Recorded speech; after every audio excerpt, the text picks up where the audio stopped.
छान म्हण आहे, शीतावरून भाताची परीक्षा केली जाते. म्हणजे एक शीत बोटाने दाबून बघितलं तर त्यावरून लक्षात येतं की पूर्ण भात शिजलाय की नाही. थोडक्यात छोट्या छोट्या गोष्टीवरून माणसाची सुद्धा परीक्षा होत असते बरं. म्हणून आपल्या मातीशी म्हणजेच आपल्या विचारांची, निर्णयाशी पक्क असणं अगदी गरजेचं आहे. आणि आता तुम्ही विचार केलाच आहे अभ्यासाचा, तर अभ्यासाला सुरुवात करून निर्णय पक्का करूया. म्हणूनच अभ्यासाचं आणि तुमचं नातं अधिक घट्ट करण्यासाठी मी आरजे रेश्मा आणि स्मितीन ब्रीद आलोय आपल्या शाळेबाहेरच्या शाळेत.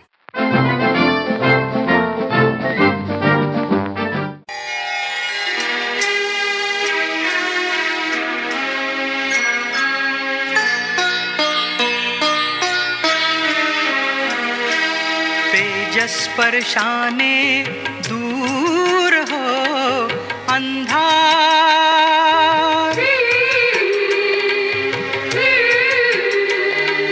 जैसा मुळांचा वृक्षा असे आधार,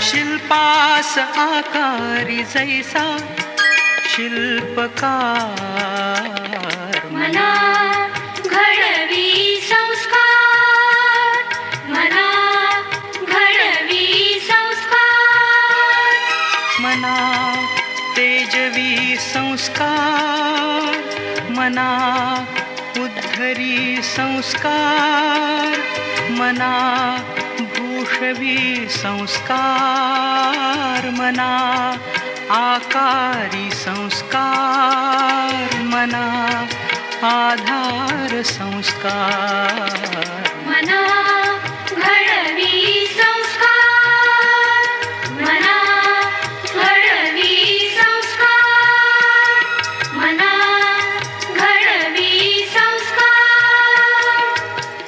स्मितींजी, आज जर आपण शाळेची सुरुवात गोष्टीने केली तर? वा, छान आयडिया आहे. मग कोणती गोष्ट ऐकवणार आहात तुम्ही आज? बर, मग आता सर्वांना ही गोष्ट ऐकायला नक्की आवडेल. गोष्टीचं नाव आहे आकारांची गोष्ट आणि ती आपल्याला सांगणार आहे शाल्मली. वाव. आकारांची गोष्ट, आकारांची ओळख. एक होता गोल, एक होता चौकोन आणि एक होता त्रिकोण.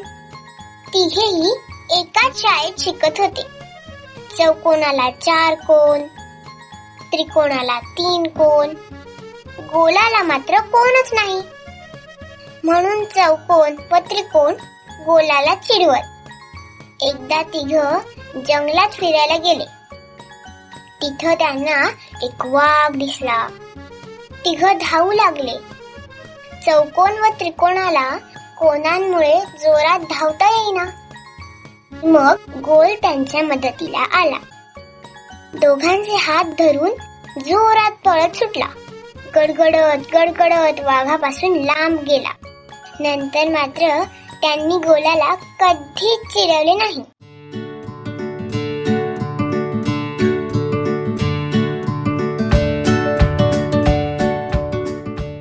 वा, छान होती गोष्ट. आणि शाल्मलीना वाचते सुद्धा छान. हो ना. आणि अशीच आकारांची गंमत आपण काल आपल्या बालवर्गातल्या म्हणजे अंगणवाडी आणि इयत्ता 1-2च्या मुलांना करायला सांगितली होती रेश्मा.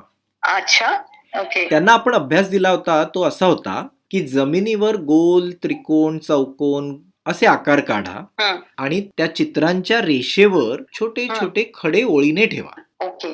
तर हा अभ्यास खूप साऱ्या मुलांनी केलाय कारण आपल्याला इतके फोटो आलेत. ओके. त्यांच्यापैकी आपण आता बोलूया दिव्या शेंडे या इयत्ता 2रीतल्या मुलीशी, जी राहणारी आहे गाव बोदलबोडी, तालुका सालेकसा, जिल्हा गोंदिया इथली. अच्छा. तिच्याशी बोलूया आणि तिची आई योगिता ताई यांच्याशी बोलूया आणि समजूया की तिने आकार कसे बनवले आणि त्याच्यावरती तिने खडे कसे ठेवले. बर, चालेल. नमस्कार, शाळेबाहेरच्या शाळेमध्ये तुमचं स्वागत आहे. नमस्कार. कसे आहात तुम्ही आणि कसा चाललाय दिव्याचा अभ्यास? अभ्यास चांगला आहे. अच्छा. दिव्याला रोज मेसेज मिळतायत अभ्यासाचे? हो. आणि करते दिव्या आवडीने अभ्यास? हो, अभ्यास करते. ओके. आपण काय करता देवेंद्रजी? शेतीवाडीचं काम आहे. वा, अरे वा, छान. देवेंद्रजी, ह्या अभ्यासामध्ये दिव्याला तुमच्या घरी कोण कोण मदत करतं? मदत आम्ही दोघंच करतो. वा मी आणि मिस्टर. छान. आणि शाळेबाहेरच्या शाळेतून तुम्हाला शिक्षकांच्या मार्फत अभ्यासाचे मेसेज व्हॉट्सअपवर किंवा SMS वर येतात का? हो येतात. आणि दिव्या ते अभ्यास करते. हो. वा छान. मग कसं वाटतंय तुम्हाला अशा प्रकारे दिव्याचा अभ्यास सुरू ठेवण्यासाठी सगळेजण प्रयत्न करतायत त्याच्याबद्दल? छान वाटते. बर ठीक आहे. मग आम्ही दिव्याशी बोलू शकतो का? हो जी बोला. हॅलो दिव्या, कशी आहेस? चांगली आहे. काय करत होतीस? अभ्यास अरे वा खूप छान. अच्छा तू कितवीला गेलीयस दिव्या? दुसरी आणि तुझ्या शाळेचं नाव सांग बरं. जी पोरिष्ठा प्राथमिक शाळा बोदलबोडी. बर ओके. आणि तुमच्या जिल्ह्याचं नाव आणि तालुक्याचं नाव काय सांग? जिल्हा गोंदिया. तालुका? तालेकसा. Very good. छान. आम्ही तुला काल अभ्यास पाठवला होता. जमिनीवर गोल त्रिकोण चौकोन असे आकार काढायचे आणि त्याच्या रेषेवर खडे ठेवायचे. तर तू ते ठेवलेस का? हा सर तो काल मी बाहेर गेलतो ते तो व्हॉट्सअपवर आलता ते नाही दिसलं तिला. बर बर. तर तो अभ्यास अजून करायचा बाकी आहे का? हो. बर मग त्याच्यात मी सांगतो की कसं करायचा. योगिताताई आणि तुम्ही करू शकता. जमिनीवर खडूने त्रिकोण गोल असे चौकोन आकार काढा हा. आणि त्याची जी बॉर्डर असते त्याच्यावरती एका मागोमाग एक अशी रांगेत तिला खडे ठेवायला सांगा. हो. ओके. आणि ते मोजायला सांगा. एका त्रिकोणात किती झाले, चौकोनात किती आले, गोलात किती आले. हो. असं केल्याने जरा तिला त्रिकोण चौकोन गोल हे आकार सुद्धा छान लक्षात राहतील आणि शिवाय खड्यांमुळे मोजायलाही सोपं जाईल. आणि बोटात पकडून खडे ठेवण्याच्या क्रियेमुळे पेन्सिल पकडण्यासाठी सुद्धा तिला छान मदत होईल. हो. तर असे अभ्यास करा. आणि मला सुद्धा तुम्ही जे अभ्यास करताय त्याच्याबद्दल काही प्रश्न असतील किंवा तुम्हाला काही अडचण वाटत असेल तर ते नक्की आम्हाला कळवा. ओके. ओके चालेल. तुमच्याशी बोलून आणि विशेषतः दिव्याशी बोलून खूप मजा आली. नमस्कार. चालेल. नमस्कार. नमस्कार. बाय. आकारांच्या जगात किती गमती जमती आहेत ना स्मितींची. केवढी हो ना. गाणी आहेत, केवढ्या गोष्टी आहेत. हो ना. एकूणच आनंदी आनंद आहे. मग आपण 3री ते 5वीच्या विद्यार्थ्यांना काय अभ्यास दिला होता? अरे त्यांनाही आपण आकारांच्या संदर्भातला एक अभ्यास पाठवला होता. आहा. तो होता गोल गोल भाकरीची आम्हाला गोष्ट लिहून पाठवा. वा. ओके. तर खूप साऱ्या मुलांनी भाकरी चपाती अशा गोल आकाराच्या पदार्थांची गोष्ट तयार केली आहे. क्या बात आहे. त्यांच्याच पैकी आपण आता बोलूया ईश्वरी जानराव या 4थीतल्या आपल्या बालमैत्रिणीशी, जी राहणारी आहे गाव नांदगाव, तालुका सुद्धा नांदगाव, जिल्हा नाशिक इथली. तिच्याशी बोलूया आणि तिची ती गोष्ट ऐकूया की तिने नेमकी भाकरीची गोष्ट बनवली आहे ना, तर ती आपण ऐकूया. आणि ओके. तिच्यासोबत आपण तिची आई शुभांगी ताई यांच्याशी सुद्धा बोलूया. ओके बोलूया. हाय शुभांगी ताई, कशा आहात? मी मजेत आहे. तुम्हाला कळलं मी कुठून बोलते? हो, शाळेबाहेरची शाळा या कार्यक्रमात. Yes right. आकाशवाणी नागपूर ना?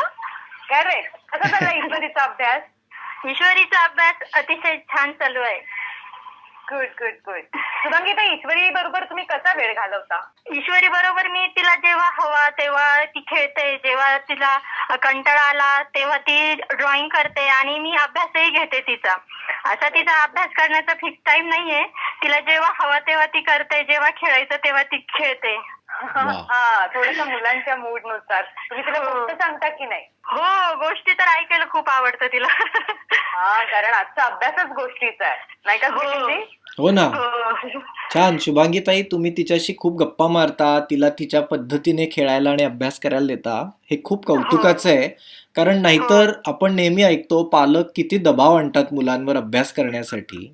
हो, मी पण बघते. मुलांचा फिक्स टाइम ठरलेला असतो अभ्यास करण्यात इतका हो. वेळ, खेळण्याचा इतका वेळ. मी तसं नाही करत तिच्यासोबत. तिला कंटाळा आला की तिला ड्रॉइंगची पण आवड आहे, ती ते करते, काही खेळते आणि मग तिला जेव्हा हवं तेव्हा मी तिचा अभ्यास घेते. ती स्वतःहून सांगते की आता माझा अभ्यास घे. तिला जे समजत नाही ते मी तिला मग व्यवस्थित समजून सांगते. वा, हे खूप छान आहे खरं तर. कारण एकीकडे नियोजन असायला पाहिजेच, वेळेचं महत्व नक्कीच असायला पाहिजे, कधी काय करायचं, पण त्याची सक्ती नसावी, नाहीतर मग घर आणि हॉस्टेल याच्यातला फरक लक्षात नाही येणार मुलांच्या. हो छान. आम्ही ईश्वरीशी बोलू शकतो का? हो हो बोलू शकता. हॅलो, हॅलो ईश्वरी, कशी आहेस? मी छान आहे. अच्छा, तू शाळेबाहेरची शाळा कार्यक्रम ऐकतेस का? हो, आणि ऐकते. तुला आवडतो का? हो, आवडतो.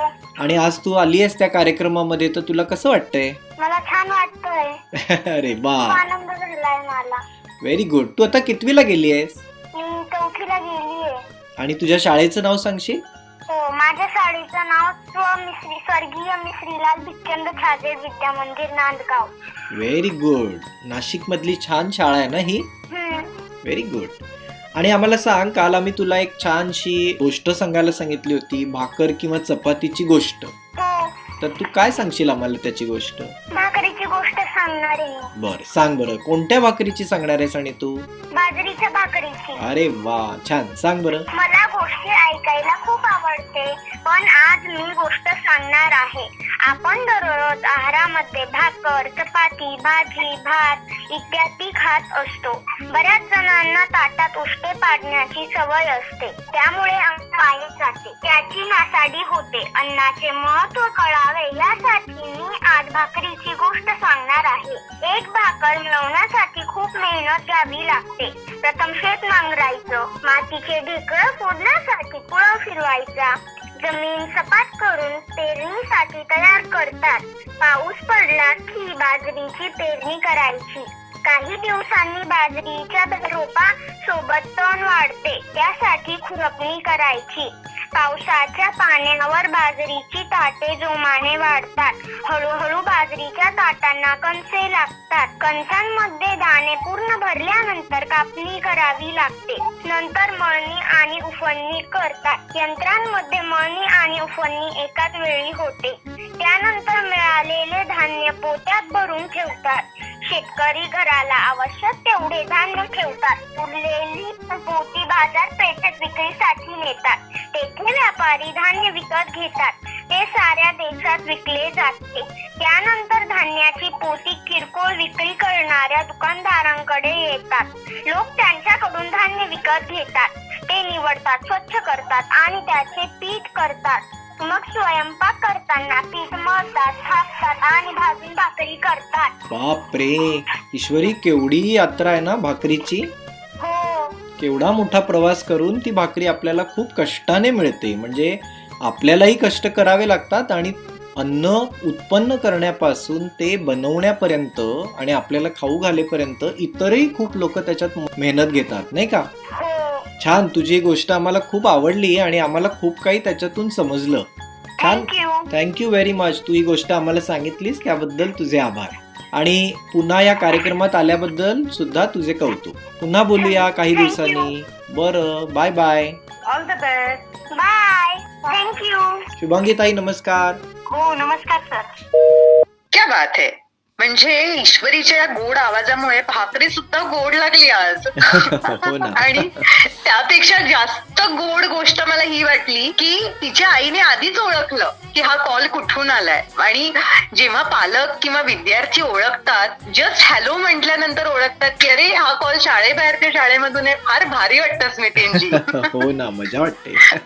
आणि अजून गमतीशीर गोष्ट ही की भाकरीच्या जन्माचा प्रवास अगदी जमिनीपासून सुरू होतो हे ऐकलं तेव्हा. हो, नक्की नक्की. आणि खरं तर म्हणूनच माती, जमीन याच्याशी आपलं नातं घट्ट असायला पाहिजे. अगदी बरोबर. आपल्या 6वी ते 8वीच्या मुलांना पण आपण अभ्यास जो पाठवला होता ना रेश्मा, तो या माती संदर्भातला होता. अच्छा. विज्ञानाचा अभ्यास, पण मातीमध्ये नेमके कोणकोणते घटक असतात आणि या मातीची निर्मिती कशी होते हे प्रश्न आपण त्यांना पाठवले होते. तर त्या संदर्भात आपण आता ही थोडीशी माहिती समजून घेऊया. ओके, नक्कीच.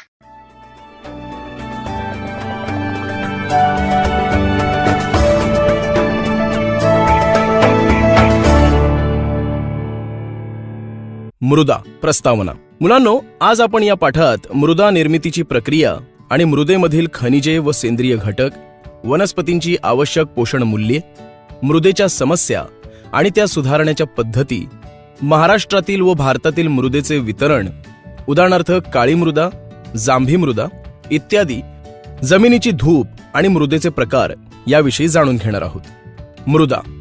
मृदा शब्दाची व्याख्या निरनिराळ्या शास्त्रज्ञांनी निरनिराळ्या रीतींनी केली आहे. सारांशाने ज्यावर वनस्पतीस आधार मिळतो, त्यांचे पोषण होते व त्या वाढू शकतात, अशा भूकवचाचा विघटित म्हणजेच रूपांतरित थर म्हणजे मृदा असे म्हणता येईल.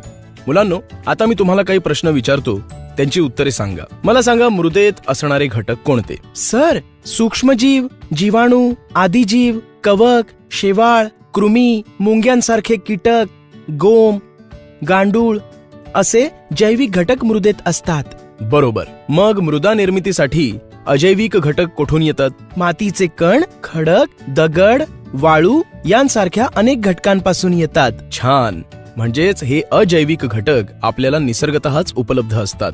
मग मला सांगा, मृदेमधील विविधता कशामुळे निर्माण होते? सर, काळी मृदा व तांबड्या रंगाची मृदा अशा विविध रंगांच्या, गुणधर्मांच्या तसेच आकारमानावरून मृदेमधील विविधता ओळखली जाते. अगदी बरोबर. आता आपण मृदा निर्मितीसाठी आवश्यक असणाऱ्या घटकांविषयी जाणून घेऊया. मृदा निर्मितीसाठी आवश्यक घटक. मृदा निर्मिती ही एक प्रक्रिया आहे. कायिक विदारण, रासायनिक विदारण, जैविक आंतरक्रियेचा मृदा निर्मितीत मोठ्या प्रमाणात वाटा असतो. मृदेच्या निर्मितीसाठी मूळ खडक, प्रादेशिक हवामान, जैविक घटक, जमिनीचा उतार व कालावधी हे घटक विचारात घेतले जातात आणि या सर्व घटकांच्या एकत्रित परिणामातून मृदा निर्मिती होते. ती कशी होते ते आपण पाहूया. मूळ खडक. मूळ खडक हा कोणत्याही प्रदेशातील मृदा निर्मितीतील महत्त्वाचा घटक असतो. प्रदेशाच्या हवामानानुसार व खडकाच्या काठिण्यानुसार मूळ खडकाचे विदारण होते. त्यामुळे मूळ खडकाचा भुगा होऊन मृदा तयार होते.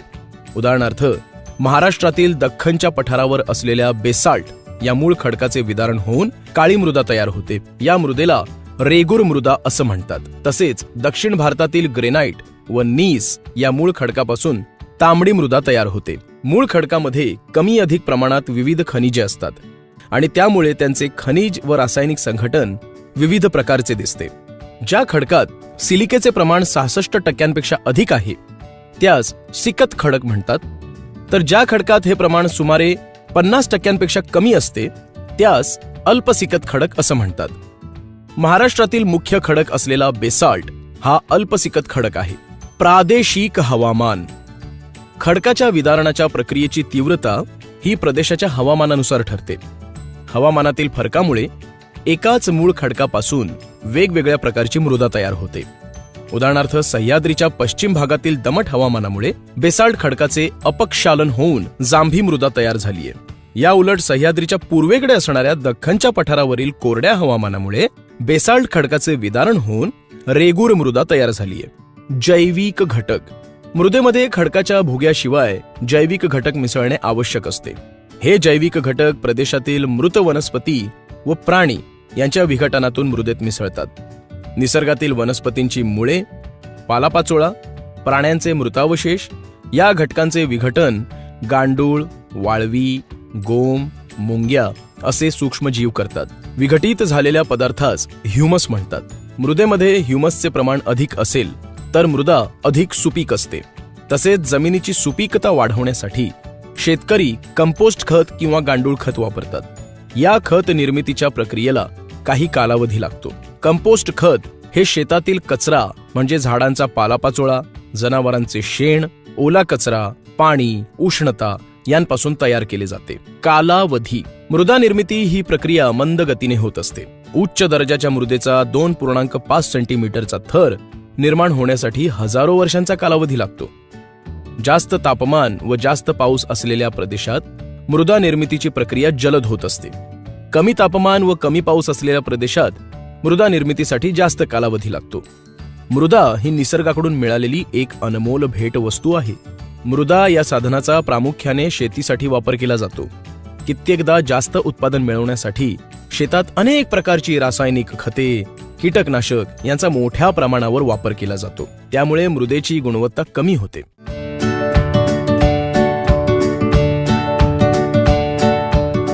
मस्त. मातीबद्दल छान माहिती मिळाली. मातीपासून ना कुंभार छान भांडी सुद्धा घडवत असतो. स्मितींची तुम्हाला माहितीये आजकाल मातीच्या भांड्यांना आणि विशेष करून मातीच्या बाटलीला खूप मागणी सुद्धा आहे. हो रेश्मा, खरं तर अलीकडच्या काळात मातीपासून भांडी बनवणे आणि त्या व्यवसायाला तसं म्हणशील तर फार यश नव्हतं. पण हल्लीच्या काळात पुन्हा एकदा मातीच्या भांड्यांची खूप मागणी वाढली आहे बरं का. हो, आणि तू म्हणतेस तसं आणखीनही खूप काही गोष्टी त्यांच्यापासून बनवतात कुंभार, आणि त्या मातीच्या भांड्यांचा प्रसारही हल्ली खूप होत चाललाय. करेक्ट, अगदी बरोबर आहे. आणि म्हणून आज आपण अभ्यासाची गोडी त्याला कौशल्याची जोडी या सदरामध्ये मातीपासून भांडी बनवणाऱ्या या कलेची थोडीशी आणखीन माहिती समजून घेणार आहोत. वाव, नक्कीच.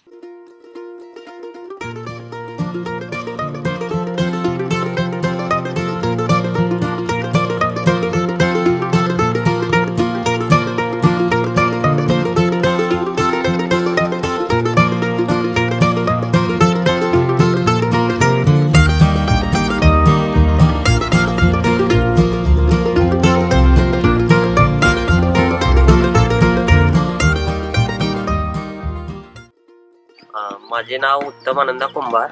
मी वारनोळ या गावचा रहिवासी असून त्या वारनोळ गावचे वैशिष्ट्य म्हणजे कुंभार काम या गावामध्ये जोरदार प्रमाणात केले जाते. त्या कुंभार कामाचं वैशिष्ट्य म्हणजे आमच्या माठातील पाणी अतिशय थंड आणि हा माठ गरिबांचा फ्रीज म्हणून संबोधला जातो. तर या माठाची प्रक्रिया कशी असते ती मी तुम्हाला आता सांगतो. पहिल्यांदा नदीकाठची माती आम्ही एकत्र केली जाते. ती वाळवून त्याच्यामध्ये पाण्यामध्ये ती भिजवली जाते. त्याच्यात जर खडे असतील, छोटे छोटे दगड असतील तर ते गाळले जातात. घोळण्याने गाळला जातो तो चिखल आणि त्याच्यामध्ये परत लीद राख घालून त्याचे व्यवस्थित मिश्रण केलं जातं. तर मिश्रण केल्यानंतर तो पायाने चिखल तुडवला जातो. चिखल तुडवल्यानंतर आपणाला वेगवेगळ्या साईज प्रमाणे त्याचे गोळे केले जातात व गोळे केल्यानंतर ते चाकावरती त्याला आकार दिला जातो. आता मडक्याला चाकावरून आकार दिल्यानंतर व्यवस्थित त्याला चारी बाजूने 2 तास उन्हात ठेवले जाते. चारी बाजूने व्यवस्थित सम प्रमाणात सुकवल्यानंतर बडवण्यासाठी ते आपल्या घरामध्ये काढले जाते. त्यानंतर पहिल्यांदा त्याला व्यवस्थित आकार देऊन ते सुरुवातीला पहिला टाइम बडवलं जातं. त्याच्यानंतर थोडंसं त्याला फिनिशिंग देऊन त्याचा आकार व्यवस्थित करून दुसऱ्यांदा घेतला जातो आणि तिसऱ्यांदा त्याला व्यवस्थित सम प्रमाणात वाळवून फिनिशिंग टच दिला जातो. तिसरा टच झाल्यानंतर त्याला आपणाला जर काळी मडकीच हवी असतील तर त्याला भिंग लावलं जातं आणि जर लाल हवी असतील तर त्याला काऊ आणि भिंग यांचं मिश्रण करून एकत्र करून ते लावलं जातं. काऊ किंवा भिंग लावून झाल्यानंतर 4 ते 5 दिवस ते व्यवस्थित घरामध्ये सुकवलं जातं. त्याच्यानंतर 2 तास उन्हामध्ये ते सुकवल्यानंतर भट्टीसाठी लावलं जातं. त्या भट्टीमध्ये सुरुवातीला लाकडाची कोंडा जो असतो तो वापरला जातो. त्याच्यानंतर भट्टी लावली जाते व्यवस्थित. या भट्टीमध्ये 180 ते 190 नग बसवला जातो. भट्टी लावल्यानंतर लाल भट्टी जर असेल तर त्याला सिरियाऊल म्हणून मॅट मिळतं, ते वापरलं जातं. आणि काळी भट्टी जर असेल तर त्याला पाला व राख वापरली जाते. काळी भट्टी ही ताबडतोब काढली जाते आणि पेटवल्यानंतर लगेच 15 ते 20 मिनिटात ती काढली जाते.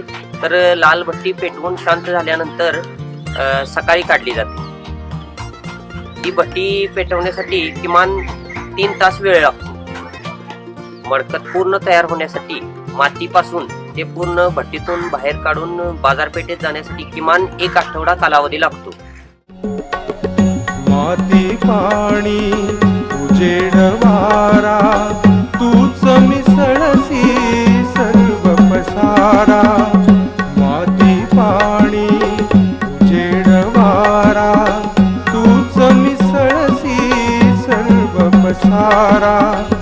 आभाळच मग ये आकारा तुझ्या घटांच्या उतरंडीला नसे अंतना. तू वेडा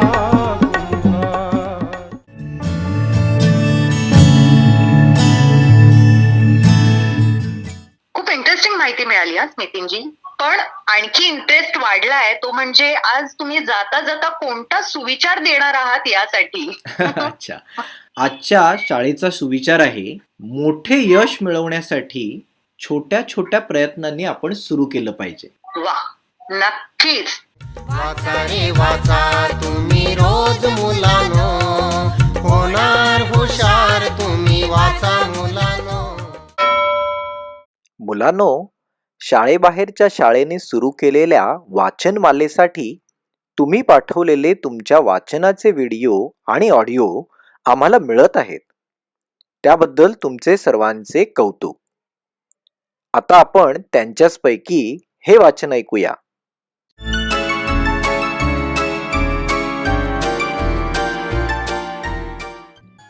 मी आर्या रमेश कवी, इयत्ता दुसरी, मुक्काम पोस्ट चिरणे, तालुका ओरण, जिल्हा रायगड.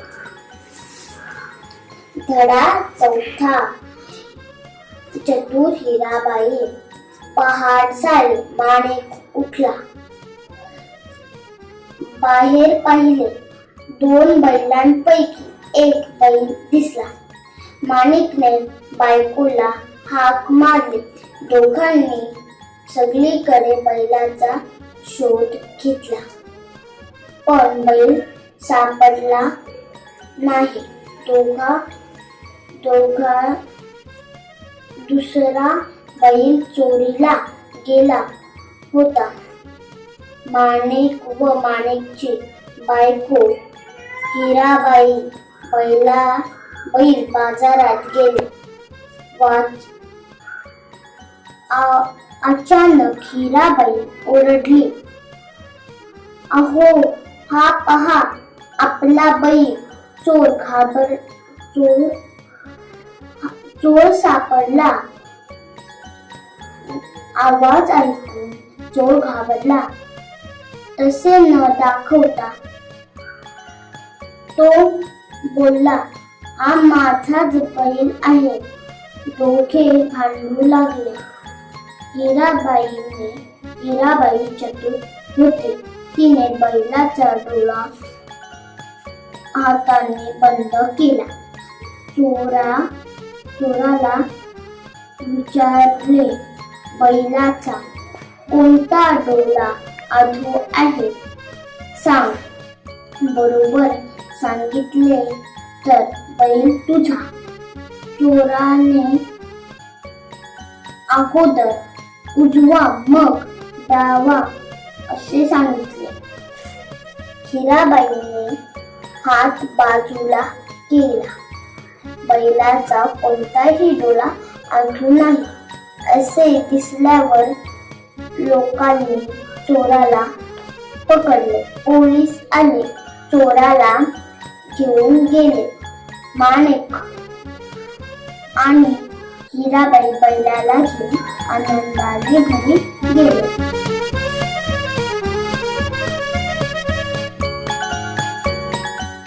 वाचा रे वाचा तुम्ही रोज मुलांनो, होणार हुशार तुम्ही वाचा मुलांनो.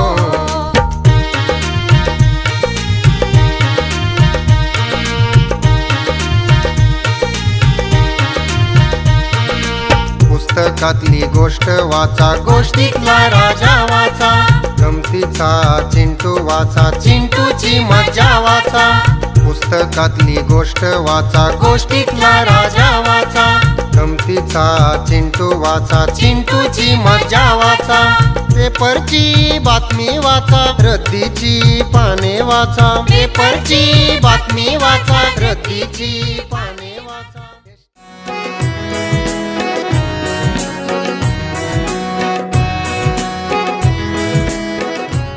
सो फ्रेंड्स, प्रत्येक गोष्टीचा वेगळा प्रवास असतो. प्रवास जेवढा खडतर तेवढा प्रगतीपथ सुकर. जेवढे कष्ट जास्त तितकेच कष्टाचे फळ गोड. आणि सध्या करोनाच्या या काळामध्ये शिक्षणाचा प्रवास खडतर वाटत असला तरी शाळेबाहेरची शाळा मात्र अभ्यासाचा प्रवास सोपा करते, फक्त तुमच्यासाठीच. थोडा अभ्यास, थोडी मस्ती करत राहा, आनंदी राहा. भेटूया पुढल्या भागात नवा अभ्यास करायला. Bye bye. नमस्कार.